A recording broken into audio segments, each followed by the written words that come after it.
Okay, memory is important.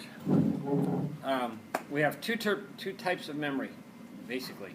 Short-term memory and long-term memory. Which is best? Long-term? Okay. Short-term memory is just holds things temporarily in your brain. Limited to 7 or 8 pieces of information. Something you really can't keep for very long periods of time. Long-term memory has limitless capacity. You can keep your memories for theoretically forever.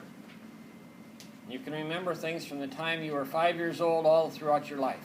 It's there. So the things that help us to transfer things from short-term memory to long-term memory are these. Emotional. If you have something that is very emotional to you, or you get excited about something, that will become a permanent memory very easily into your brain. Right? The first time that you kissed, or your 5th birthday, if it was really good, you got a pony, right? Those are the things that you remember more than anything else. And it could be the other way too. If you remember sometime that your dad gave you a spanking, maybe that never happened to any of you, hopefully that was never the case, but those things happen too, right? What do you remember more, the positive, the good things, or the bad things?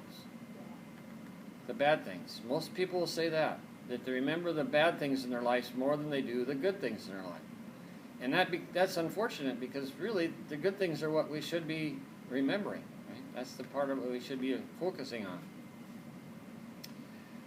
If you're alert, you're motivated, you're surprised or aroused, excited about something. So that means that everyone in here is going to remember your anatomy for the rest of your life, because you're excited, you're emotional, you're surprised that you're so good at it that you're going to remember this, right? Lindy's ready to go, right? Rehearsal, repetition. You repeat things over and over again.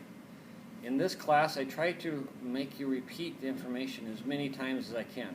You read it. You have a quiz over it. You do the study questions as many times as you can. You have the PowerPoints. We have lecture.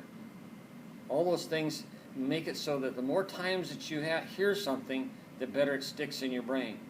So if you want to remember somebody's name, you say, hello, Billy Bob. How are you today, Billy Bob? How's your wife, Billy Bob? What do you do for a living, Billy Bob? The more times you say Billy Bob, the more it's going to go into your brain that that's who that is. See? So by repetition and emotional, you get things associated with, or you can remember things. Another one is association. You associate something with something else. Maybe a new memory with an old memory, or a mnemonic. That's always good, right? Where you're learning your carpal bones, and you have your own mnemonic on how they make up a little saying, and that helps you to remember those things. So association with other things help you to remember.